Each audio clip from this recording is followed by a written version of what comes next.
Hello, everyone. Thank you for joining us for Twin Talk. Yes, we are having an awesome chat today. The guest that I would like to bring on here is a friend of mine, a mentor, a guide, especially as we build our organization, as we build MetaWorldX. She is that light for us that keeps us focused and calibrated. Her name is Kelley Irwin. I could do a huge introduction to her, but without further ado, I'd like to welcome her and allow her to introduce herself. So, hello, Kelley. Thanks for joining. Hey, Raza, I'm happy to be here with you today. And I am really happy to hear how you and I can be twins for Twin Talk, because I think if anyone met the two of us, not only do we look different, we think different, act different. So finding those commonalities between people is really important. Absolutely, absolutely, Kelley. Why don't so a lot of us here, especially in the cybersecurity and tech space in Toronto, we know who you are. But for the people that are meeting you for the first time, why don't you give like a short introduction about your background and what you do now? Sure, Reza. So I've been in the technology field for about 40 years and seen things change a lot, obviously, over that time. I can remember the first time launching a website for a major corporation, a global company I worked for, and this is 20, 30 years ago. And it's interesting that at the time we were launching this website, people said no one will ever enter personal data on the website, so we don't need to worry about that. The theory at the time was that we would only have websites for uh, providing information from the company out to the customers, and that the customers would never trust this thing called the internet. So it's interesting to me these days to think how at that time we didn't think people would want to use it. Now we're at a place where, with my background, having a lot of time spent supporting cybersecurity and giving advice to companies about cybersecurity, it's not that customers don't want it, but that theory and that feeling that they want it and they want it to be safe has never gone away. It's just gotten a lot more complicated to provide. So my background in a nutshell, I won't go through my resume, but I spent most of my time in financial institutions, so banks, insurance companies, and helping them launch digital solutions over the years. And I think now about how we called it digital innovation. And recently I've talked to people about it's really digital expectation now, not digital innovation. Yeah, that's awesome. And I mean, like, in terms of because times have really changed from when this journey started, and you have probably had to like like understand the climate, but be also become predictive in some senses, and that's where you're helping a lot of organizations right now. But a lot of people here may not know this, but she's completed a book, and Kelley's actually an author now. And I just want to understand, because there's so many entrepreneurs that are going to be watching this, not just in the digital twin space or the smart city space and cybersecurity and beyond, but for women in general. How do you think, because it's, especially with technology itself, there's been so many shifts and bounds. What would you say were a lot of the challenges, and how did you overcome them throughout your career? Yeah, it's a great question. And I would say for women in tech, it's an exciting career. And it's also frustrating and sometimes difficult, because you can be talked over or you can be looked over for opportunities, for promotions, for different roles, simply because you are a woman. And that's hard for people. It's important that we make sure that we're being inclusive and that we have diverse teams, and that's not just men and women, but it's people from different countries, it's people with different backgrounds. I think the partnership that you and I have built over the last couple of years is indicative of that we come from completely different backgrounds, whether that's our family background, whether that's our ethnic background, whether that's our corporate background versus entrepreneurial. And the way we think and our age and our experience is all completely different. And it's just important for people in business to be open-minded and to think whoever you're talking to, they've had experience that may be different than yours, that may be beneficial for you to listen to and to learn from. And I think for women in tech, I have written a book. We published a book for women in tech called Please Stay. And we launched this in 2020. And my co-author and I had talked about how women were leaving the tech industry. So we were attracting women into these jobs, and then they were leaving them mid-career because they were feeling stifled, or they were feeling they weren't given opportunities and they could move into a different type of career and actually do better, even though they'd already spent more than 10 years in a tech career. So we want to change that trajectory. We don't want to lose people from this important career path.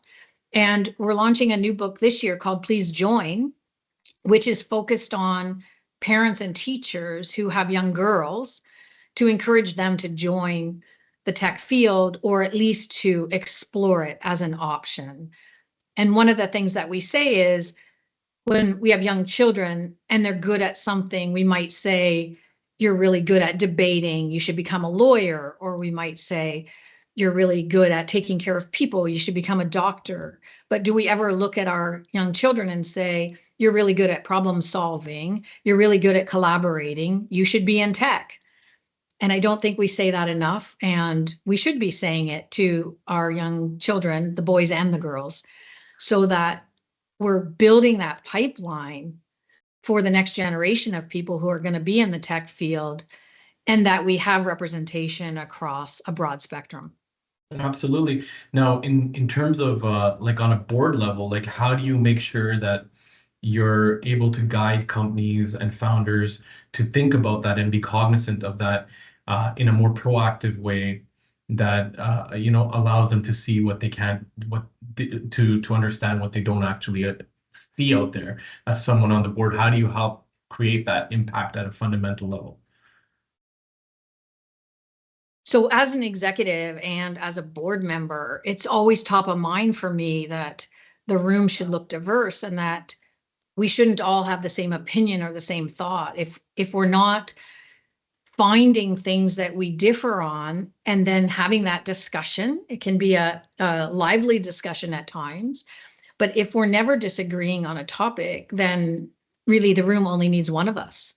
Yeah. And so, if you sort of say that to people, as opposed to saying we need diversity, but saying feels like we're getting into groupthink, where's the opposite opinion, so that we can at least explore it, whether we agree with it or not.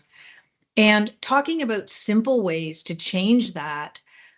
I worked at a company recently where the women on the IT team were 10%.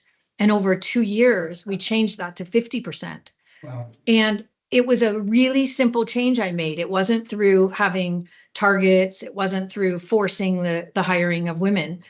The only thing I did was say, for every role that we're hiring, we need to interview at least one woman. That was the only change I made.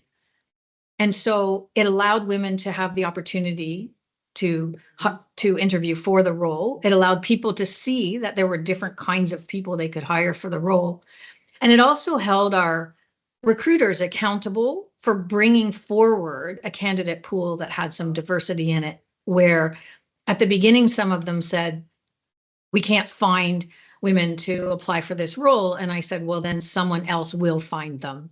And all of a sudden it changed the conversation, where they said, no, give me a chance. And at a board level, those conversations need to happen about the board. The board needs to be diverse, as well as the executive team. And one company that I sit on the board for, we talked about the executive team was not very diverse. And I asked them to fast forward 5 years and said, will it look different in 5 years if we stay the path we're on? And they realized that the next level of employees all looked the same as the executive level of employees. And one person, sort of put it together and said, we like to promote from within. However, what you're telling me, Kelley, is we need to be open to having people join us from outside, or we're going to continue to have this problem. And I mean, like, in terms of what's happening behind the scenes, are other women in technology sharing the same narrative? Do you feel optimistic about the direction where everything's going? I feel optimistic. I think that for myself, I've come to a place of realizing we need to be honest. We need to tell the good side and the bad side. And by telling the hard parts of being a woman in technology and talking about what we've had to deal with and how we can overcome it, allows people who are experiencing those same hardships to understand they're not alone, because nobody wants to feel like something's happening only to them, but also that there are tips and techniques for addressing some of the challenges they're facing, as well as people they can talk to. And Raza, I can remember sitting in a room one time with two executives doing a fireside chat, one asking the other, how did you become so successful? And this woman who was very successful at a global company at a very senior level in tech, talking about her nanny and her gardener and her housekeeper. And I sat there and thought, wow, you live in a world that is not my world. So I don't feel motivated. I feel sort of depressed by this, thinking, oh, only rich people can be successful at a senior role in tech. And I walked away thinking, I know that's not true, but I also know that's the feeling I got. So for myself, who didn't grow up like that, I need to be honest with people about what I've done to overcome some of the challenges, to stand up for myself when someone's trying to talk over me, or when someone says, I'm not sure you're right for the job, to ask for facts. So you don't think I'm right for the job. Can you tell me what skills I need to shore up on so that I'll be ready for the job next year? And it allows that person then to say, maybe your background, you don't have one of the skills we need, or for them to be introspective. If they think you're not right for the job because you're a female, they're not going to say that probably. So it may force them to look inside themselves about why they felt that. Yeah, and I feel like over time, the challenges that you faced, they actually helped you become more resilient and more honest about, what needs to be done. And for organizations, I think it's very important to work with people or have people involved in the decision-making process, especially as they're growing, who've really, been tested. And I think it's critical more than ever before today, not just because of the economic environment, but also because of the challenges when it comes to, talent, hiring the right talent, etc. Now, I want to switch gears a little bit and talk about digital twins. So what was the first, how do you say it? Like, when was the first time that you heard about the concept, and what have you learned since that point till now about the whole concept of digital twins? And then we'll talk more about AI. Yeah, so I probably heard about digital twins a few years ago without really understanding what it meant. And I worked for a company that was focused on regulation of electrical safety. And I saw the possibility there of thinking about safety and using digital twins for simulation. So we could simulate having an electrical uh, uh, safety issue in a building, or we could simulate having a fire in a building. And if we could simulate what that building would look like and what the escape path could look like for the people who are in it, then we could practice, almost like having fire drills online instead of having 1,000 people tromp down the stairs and see if they could get to safety in time. We could actually simulate that and determine if we had the right paths for people to get out of the building. And then it opens your mind to all kinds of things that we could simulate. So we could simulate traffic patterns. I think about, there's one intersection in the city I live in that is known to be the worst intersection for traffic accidents, and everyone knows it, and the police know it, and people continue to have accidents there. So could we simulate a different traffic pattern that would make those accidents go away, or, be minimized at the least? And that simulation is a lot more cost effective than putting in new traffic lights or putting in police cars to divert the traffic when we're having problems, for us to learn. And simulation of any type is always going to be more cost effective than build it and test it and fail and build it again and try to learn from the physical solutions. Yeah, so I completely agree with you, because taking data and being able to run scenarios is becoming more and more, it's easier, and we have the ability to leverage technology to do it. But the big fear now that the world's talking about is AI, and how will this affect every industry? What does this mean for a lot of people's jobs? I was just reading, actually, the World Economic Forum a couple of months ago released an article about how AI will make bogus emails appear genuine. The UK Cyber Agency warns about this. So first, what are your thoughts about this whole AI craze in general? And then more specifically, how do you think we can take AI in a more positive light into and bring it into technologies like the one you just mentioned, digital twins, or for like intersections and evacuation, etc. Yeah, I mean, AI is a hot topic, and I feel it's an emotional topic, and with good reason. But I think about a lot of inventions that we've had, over the centuries that people were suspicious of. And so it will come down to people using it for good or evil. I can remember the day that I worked at a company and we had internal email and we were opening up external email. So if you think about that, that's a long time ago, where we didn't have email that went out of the company. And I was on a subcommittee that was supposed to explore, is this dangerous?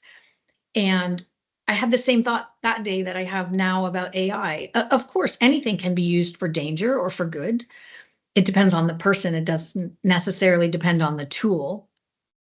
And so how do we educate people so they will see the positive possibilities and use it in that manner? And then also, how do we put in the protections from the negative and from things that will be less safe for humans and have outcomes that, are not desirable?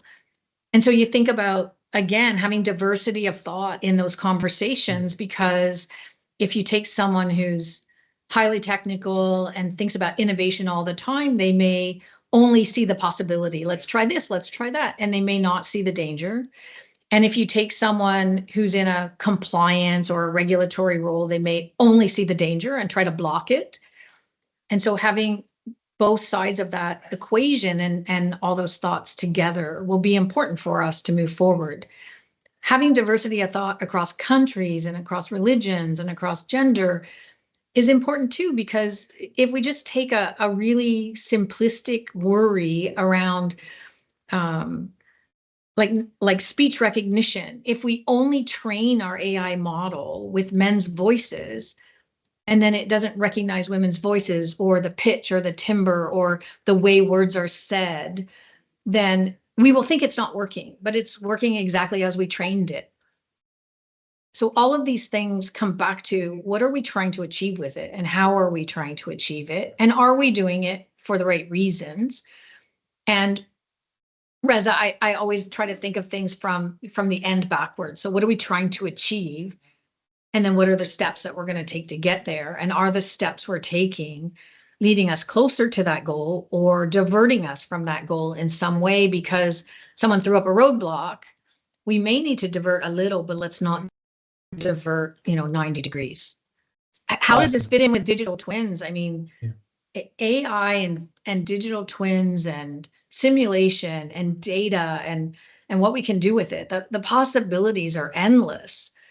And I think the biggest danger for tech companies and a company like yours with digital twins and governments who are trying to use this in order to streamline processes, reduce costs. The biggest danger is trying to do too much at once.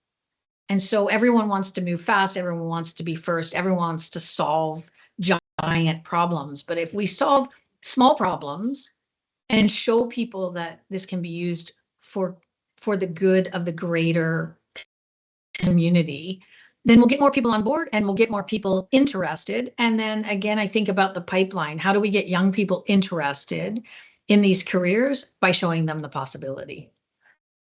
That's awesome. That's awesome. I love it. I love how you tied it all into to digital twins and then giving some hope for the next generation as they come into these industries. That's amazing, Kelley. Now, since we're running into the last third of this session, I wanted to talk about another scary technology that you shared with me this morning in the office. I heard you got some really interesting new glasses there. You want to share with us what they're all about? Do you have them with you? I do. Yeah. I can show you. I won't take your picture while we're on the. I did get my new glasses, and I can take pictures. I can take So these are not just videos. your regular sunglasses. These are they can capture photos. What about video? Yeah, you can take video with them. So the camera is here. It captures the light here. It talks in my ears. It just told me my battery is at 72%. My God. I can listen to music. I can do phone calls, and it's fascinating to me. And I'm a geek at heart. I love data. I love technology, and I love to see the potential of these things. And I got the glasses on purpose to say, what is going on? What would be the use for this? How would it enhance my life? And what are the dangers, so that I can also be prepared for those, that somebody could be driving behind me and taking my picture and then, maybe trying to follow me or do something to me later. Um, but this stuff is happening today. People have phones today where they're recording people and they're taking pictures without the person knowing. So I don't think the glasses are the danger. I think they're just another tool in the tool belt for people to use, again, for good or evil. But the glasses, an interesting part of them is I was using them. I talk to my parents every day. My father's ill, and as you know, I help with running their house, and I take trips once a month to go be with them for 10 days every month. And it's sort of a crazy life I'm leading in 2 different countries. But I talk to them every day on video. And today I had on the glasses and I'm talking to them through my glasses instead of through my, AirPods or through my phone. And my mom is saying, "Oh, you don't sound very clear today. What's going on with your sound?" And so I feel like in the moment I'm debugging. Is it my glasses? Is it her hearing aids? Is it her phone? Is it the Wi-Fi?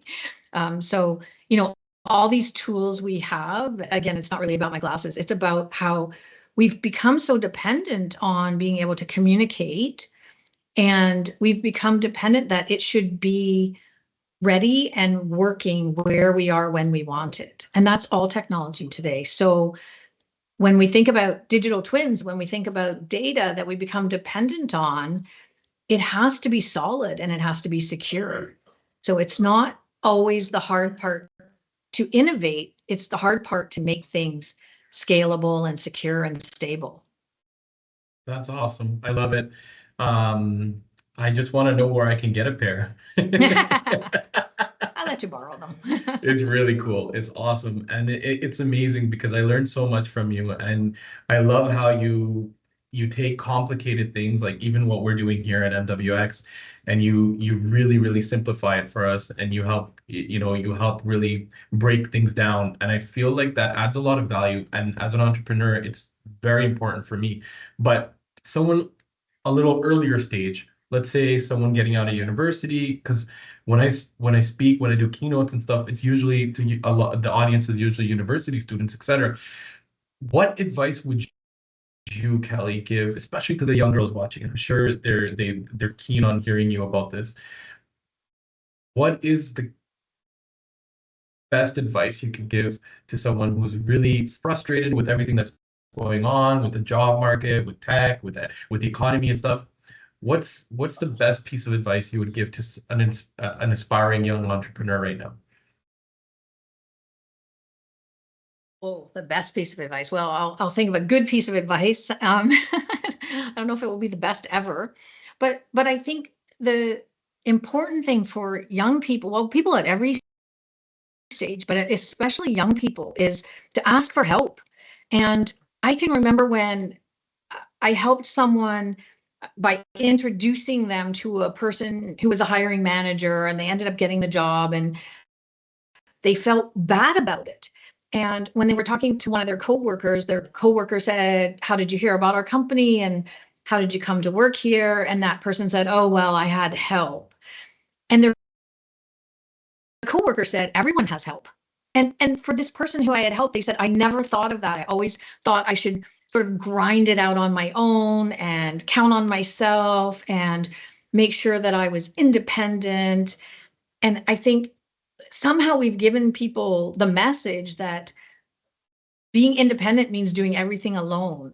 And so, really, the best piece of advice is no one is successful alone. Everyone counts on someone, and most people count on lots of other people. So, make sure that you're not only asking for help, but that you're offering help. And in my life, I feel that the greatest thing I can do is influence other people for positive change. And how can I do that? By sharing the lessons I've had, by sharing the challenges I've had, by sharing tips that I have, and also introducing them to other people who may be able to solve a problem that I don't know how to solve. So if you put all that together, I think young people need to learn how to understand what they want and then ask someone for help, because asking someone, "Help me get a job," that's not asking for help. That's giving your problem to someone else. Yeah. But it sounds very different if I say, "I'm looking for a job in this field. I have this background. I was looking at this company. I see, Reza, that you know John Smith, who works at this company. Can you introduce me to him?" That's a very different way of asking for help than saying, "Help me get a job." Yeah, I completely agree.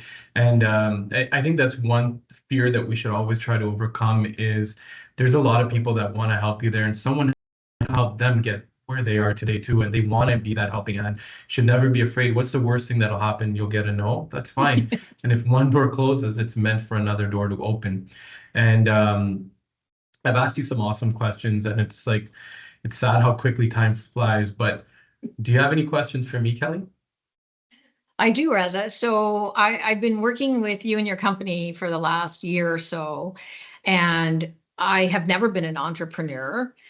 And I'm doing these executive boot camps to help with structure and governance and making sure things are tied up with a bow, that we're not just running around talking to lots of prospects, but actually defining products, defining quarterly management reports, things that a lot of entrepreneurs don't think about. And my question for you is twofold. Like, why would you ask for that kind of help when we do come from this very different view of running a company? And how's it going? Wow. So why would anybody need outside help or direction calibration? You have to understand one thing that I learned when I was doing my MBA at Queens was please have diversity in leadership and diversity in thought. Getting perspective because you don't know what you don't know, and then you become tunnel vision. You think that you don't it's not just about the threats that are out there, it's the opportunities. And someone to really understand things, it could be they have a little more experience than you, they grew up in a different time, different place, they may be a different gender. This is value. As an entrepreneur, you need, if you want to give value to your clients, you have to create value first within your organization. And I feel that to have a very good product, a very good plate with good food on it, there has to be diversity in there. There has to be, the right amount of vegetables, the right amount of meat, and all of that. Companies are the same. You can't have the same boring stuff all the time. So for entrepreneurs to reach out for help, especially from seasoned executives that haven't just walked, don't just talk the talk, but they've actually walked it, is very important. That's the first question. That's the first answer to your question. The second part is how's it going? Well, every day you're learning. It's just like having a business is like being in school, but your grades are real world, it create real world impact. So you don't have the ability to make a lot of mistakes, but it's okay to make mistakes. And it's a safe place to talk about what you're afraid of. It's a safe place to, these executive boot camps to talk about what your hopes are, where you need help, where you're losing sleep, where you want to spend more time, where you need to spend less time. And I feel that any entrepreneur out there that is looking outside but not inside, you're missing a huge opportunity for growth and self-growth for yourself and your organization. Your insight is more important than your eyesight, right? And I feel like this executive boot camp it's an amazing experience, but it's also very eye-opening. It beats up your ego, which is very important.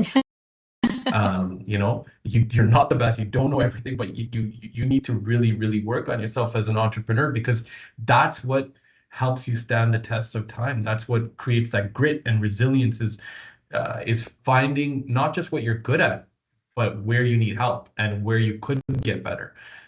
So I think it's just been an amazing process, and I hope that answers your question, Kelley. Yeah, it does for sure. And I think, resilience, it's important in everything. It's important in school. It's important in business. It's important in relationships, in life in general. And we talked last week about being fearless. And I think if you can't be fearless, be courageous, right? Yeah. On the way to fearless. So you're obviously bringing people on who are willing to talk about those journeys. And I appreciate that. I love it. I love it. Kelley, I can't thank you enough for being in my circle, for someone that I can call, that I can rely on, not just me, my family, my team, my company, and everybody here that got to learn. I hope you benefited from this. We really appreciate you guys tuning in.